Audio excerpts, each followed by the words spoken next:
மாண்புமிகு மன்னராட்சி முதல்வர் அவர்களே, மாண்புமிகு திரு முத்துவேல் கருணாநிதி ஸ்டாலின் அவர்களே, பேரை மட்டும் வீராப்பா சொன்ன பத்தாதவர்களே,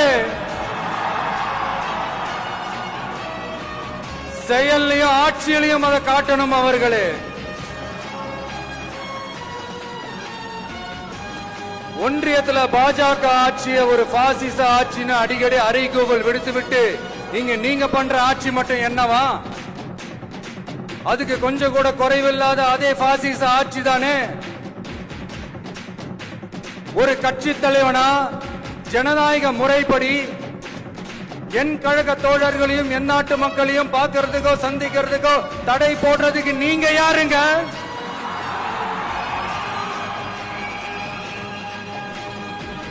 தடையை மீறிய மக்களை பார்க்கணும்னு முடிவு பண்ணிட்டு போயே தீருவேன். சட்டத்தை மதிக்கணும்ன்ற ஒரே காரணத்துக்காக அமைதியா இருக்கிறேன்.